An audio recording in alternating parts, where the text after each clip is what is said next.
Hey ladies and gentlemen, and welcome to Strikeforce Fishing. Today we're going to be doing fishing tips.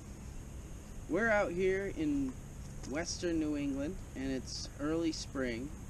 The ice has begun to melt from most of the local streams and ponds, and we're going to be fishing for brown trout and brook trout. Now, a few things to remember about fishing for trout is that the water temperature matters more than the air temperature. Right now it's kind of cold out here, but the water temperature is around 45, 46 degrees.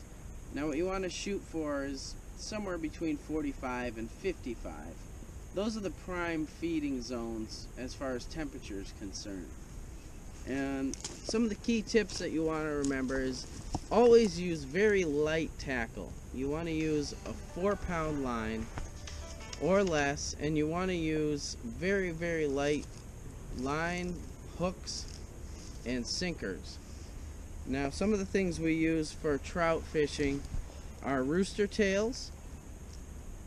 Basically, it's a lure, and you retrieve it slowly, and it'll spin no matter how slow you retrieve it. So this can be a really important piece of your tackle box. Something similar to this is the Phoebe, which is in the shape of a small fish, and it spins as you retrieve it.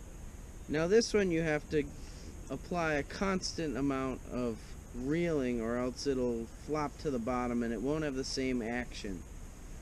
Another thing that we like to use is a jig, a small 1/8 ounce or 1/16 ounce jig with a little plastic bait, a small fish on the end of it, and just bump it along the bottom and retrieve it until something strikes.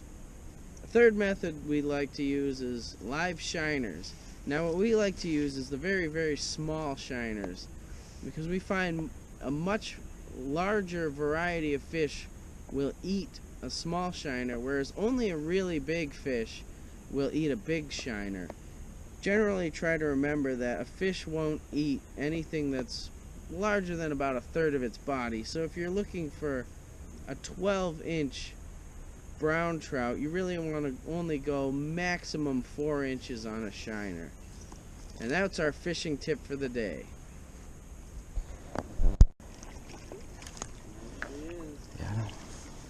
Ooh, whoa, nice one. Oh, he ate it good.